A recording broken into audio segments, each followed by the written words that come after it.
Watching President Muhammadu Buhari's return from medical leave, viewers might have thought they were experiencing a case of déjà vu. It's his second such return to Nigerian soil, and after more than 150 days away so far this year, he's come back to a country suffering terrorist violence, protests and calls for his resignation, and ethnic groups wanting independence. So, on his first official day back in office, he had some strong words. Nigerians' unity is settled and not negotiable. We shall not allow irresponsible elements to start trouble. Every Nigerian has the right to live and pursue his business anywhere in Nigeria without let or hindrance.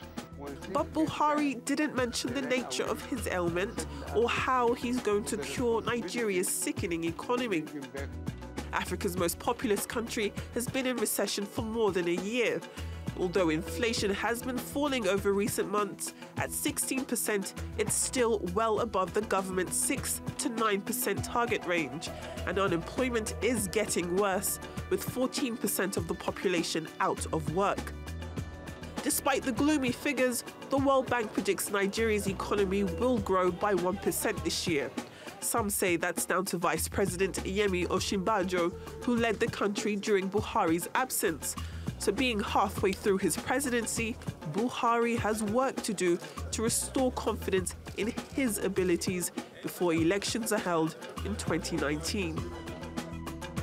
Adefemi Akinsanya, TRT World. Well, TRT World Africa reporter Fidelis Mbah joins us with more on Nigeria's political and economic issues. Fidelis, these have been lengthy stints of absence, which have to be impacting on his ability to fulfill his duties as president. Is there a time when a leader in such a position should hand over the reins to someone who's fit to govern? Well, for many people, for many analysts, they feel that this is the right time for him to hand over. He's spent practically more than half of this year, attending to his health, which is not what many Nigerians were looking forward to. He was elected because things were so bad in 2015, especially the economy. And many people felt, he had the integrity, he had the wherewithal in terms of fixing the economy and tackling insecurity. But right now, he's been struggling with his health, and people feel that he should do the honorable thing and step aside. But again, you look at it, Nigeria is divided along both ethnic and political lines.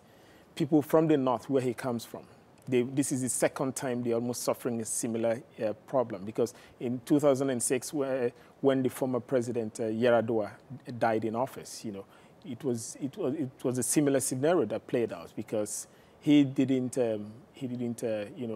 hand over, and because of that, he stretched himself. Some people believe he could have, his death was also stress-related, so to speak, even though he had an illness he was suffering from. So for some people, they feel that this is like the time he should take the honorable step and step aside. It doesn't mean he's lost the fight. It's just a case of, he can't really stretch himself, because as we speak, he's working from home.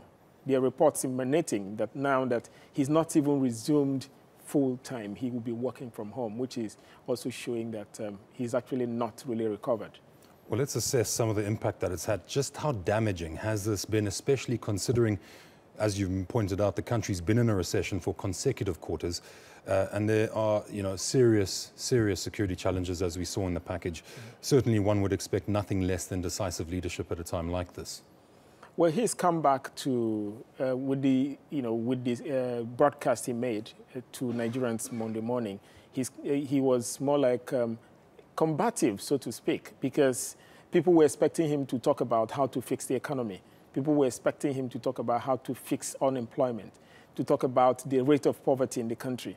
But he dwelt much about, how to deal with political mischief makers. He was concentrating about how to clamp down on people who were not supportive of his government, so, to some extent. So people feel that, yes, he, coming back had given, especially his supporters, the assurance that all is well with him, even though they needed that just as a boost to their own ego, because it was a case of just forcing him to come back. There have been protests, people calling for him to leave office. And now the question is, has he got the mental capacity? Has he got the, the physical condition to be able to face the challenges that are facing the country? You have the problem of unemployment, like Adefemi mentioned in her report. You have, the problem of insecurity in the north, in the south. Across all parts of Nigeria right now is in crisis. We have kidnappings. We have Boko Haram is still holding sway. Herdsmen attacking people. Cattle rustlers in the north. So these are among many other challenges facing the government, which people feel that you need someone who's physically very strong to be able to weather it. Fidelis, just very quickly, 2019 is still some time away. Very briefly, what could we expect to see happen before then? For Nigerians, 2019 is just like tomorrow. Is a few hours away. As I speak to you, people are already preparing for 2019 election. That's how Nigerians prepared 2 years before. Some people are already clamoring that that he should run, but for some people, even me, I feel that if he should manage to finish his tenure in 2019, then he should step aside. He shouldn't recontest. Well, as TRT World Africa reporter Fidelis Mbah, thank you for your time.